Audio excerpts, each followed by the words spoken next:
चिन्मय mission Jodhpur की ओर से स्वामी चिन्मयानंद का 109वां जयंती महोत्सव के तहत 7 दिन तक आयोजन होंगे। 1 मई से 7 मई तक चलने वाले आयोजन में स्वामी अभेदानंद सहित देश भर से अनुयायी शामिल होंगे। शास्त्री सर्कल स्थित स्टील भवन में होने वाले समारोह की जानकारी देने हेतु आज प्रेस वार्ता की गई, जिसमें बताया कि पहले दिन शाम 6:30 से 8 बजे और 2 से 7 मई तक 8 बजे से 9:15 बजे तक कार्यक्रम होंगे। 7 दिवसीय इस आध्यात्मिक महाकुंभ में आमजन के लिए प्रवेश निःशुल्क रहेगा।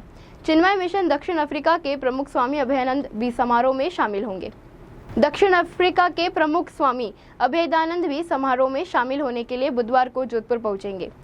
हाल ही में डरबन में आयोजित समारोह में शिवानंद विश्व शांति पुरस्कार में भी स्वामी अभेदानंद को सम्मानित किया जा चुका है, जो विश्व में तीसरा सबसे बड़ा सम्मान भी है। बुधवार को स्वामी के जोधपुर पहुंचने पर अनुयायी उनका स्वागत करेंगे।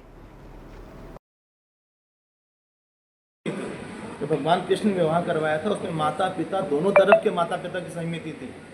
हम लव मैरिज के अगेंस्ट नहीं हैं, हम इस बात के अगेंस्ट हैं कि बच्चा जो है माता पिता की सहमति क्यों नहीं लेता, क्योंकि उसके माता पिता ने उसको बड़ा किया हुआ है।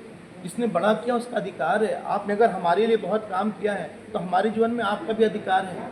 किसी का जीवन एकांगी नहीं होना चाहिए, हमारा जीवन पूरे परिवार के लिए होना चाहिए। ये तो लॉ है ना, कई चीज़ लीगल है, मॉरल नहीं है। अगर 18 साल का हो गया मतलब नहीं कि वो बड़ा हो गया, हो सकता है उसकी बुद्धि अभी भी बौनी हो, उसकी कई बार समझ में नहीं आती, उसको अनुभव नहीं है। और जिसको भी माता पिता का आशीर्वाद नहीं मिलता वो कभी प्रोग्रेस नहीं कर सकता जीवन में। अगर वक्फ बोर्ड का जो पैसा है वो गरीब मुस्लिम के लिए है, तो जो हमारे मंदिर का पैसा वो क्यों नहीं गरीबों के लिए? सारा वो गवर्नमेंट को जाता है। ऐसे बहुत साउथ में, तमिलनाडु में और आंध्र प्रदेश में जो बहुत ढेर सारे मंदिर हैं, उसके जो कलेक्शन करोड़ों में होते हैं, उसका पैसा पता नहीं कहाँ जाता है, गवर्नमेंट के पास जाता है या चर्च में जाता है, कहीं भी जाए, लेकिन कम से कम उसको भी तो अकाउंटेबिलिटी होनी चाहिए, वो भी गरीब हिंदुओं के पास जाए। इससे वक्फ बोर्ड वैसे सनातन बोर्ड होना चाहिए, इसमें कोई गड़बड़ी नहीं है। आपकी बात please let us not make living, let us make life. जीविका बनाना एक चीज़ है, जीवन बनाना एक चीज़ है। हम लोग यहाँ जीविका बनाने के लिए बने, जीवन नहीं बनाते हम लोग।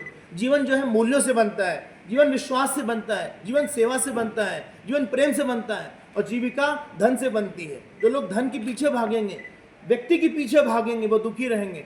जो अपने अंदर के ईश्वर के पीछे भागेंगे वही सुखी रहेंगे। जितने दुखी हैं वो सब वस्तु के पीछे भागते हैं, धन के पीछे भागते हैं। धन की आवश्यकता है, हम ये नहीं बोल रहे हैं, लेकिन धन का लक्ष्य नहीं बनाना चाहिए जीवन में। लक्ष्य जो है सेवा होनी चाहिए। कार्यक्रम आज से 7 तारीख तक है।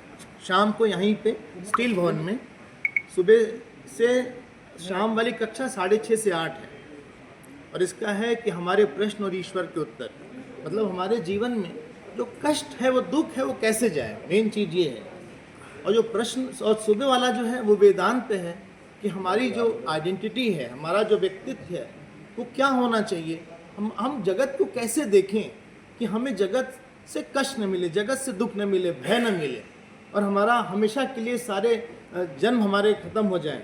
ये सुबह का जो है सत्र 2 तारीख से 7 तारीख तक है, और शाम का है 8 से लेकर 7 तक है, और इसको एक्सटेंड भी किया जा सकता है 13 तक। ये भी एक प्रॉपर रिविजन है। मेन मुख्य बात ये है कि जो हमारा समाज टूट रहा है, हमारा परिवार टूट रहा है, हमारा देश टूट रहा है, हर चीज़ टूट ही रही है यहाँ। आप अगर देखिए परिवार को, देखिए परिवार में भी तनाव रहता है। हम लोग का मन टूट रहा है, हम लोग का देश टूटने की बात रोज होती है, नगर टूट रहा है, धन टूट रहा है। इसका कारण ये है कि हमारे अंदर जो एक ईश्वरता है, हम उसका तिरस्कार कर रहे हैं। हम अपने आप को आप में नहीं देखते। हमको लगता है हमारा एम्बिशन अलग है। जब तक बेटा माता पिता को नहीं देखेगा, जब तक माता पिता बेटे का सुख नहीं देखेंगे, जब तक हम समाज का सुख नहीं देखेंगे, जब तक हम राष्ट्र का सुख नहीं देखेंगे, तब तक हम बढ़ नहीं पाएंगे। तो पूरा जगत है, ये विराट है, और हम विराट के अंग हैं। अंग अंगी के लिए होना चाहिए। हमारा व्यक्तिगत जीवन नहीं होना चाहिए, हमारा समष्टि का जीवन होना चाहिए। हमारा जीवन पूरे जगत के लिए होना चाहिए, पूरे पृथ्वी के लिए होना चाहिए, पूरे जल के लिए होना चाहिए, पूरे मानव समाज के लिए होना चाहिए। लेकिन आज का व्यक्ति, हमको लगता है हम डॉक्टर बन जाएं, हम इंजीनियर बन जाएं, हम IAS बन जाएं, हम पैसे वाले बन जाएं। आपसे मतलब नहीं है, परिवार से मतलब नहीं है, देश से मतलब नहीं है, समाज से मतलब नहीं है। ऐसा जीवन हमारा नहीं होना चाहिए। इसी बात को बताने के लिए ये सब दोनों ग्रंथ हैं। तो सुबह वाला ग्रंथ है प्रश्नोत्तर रत्न मालिका है, और शाम वाला ग्रंथ जो है वो शाम वाला ये है, और सुबह वाला वेदांत है। तो ये वाली बात हम लोग करेंगे। और हमारा ऐसा आपसे अनुरोध है कि आप लोग भी आइए कभी सुनने के लिए, और आप दूसरों को भी बोलिए आने के लिए, आपको अच्छा लगेगा। जब तक हम आध्यात्मिक नहीं होंगे तब तक शांत नहीं होंगे। भौतिक जीवन बाहर की चीज़ दे सकता है, लेकिन अंदर की शांति नहीं दे सकता है।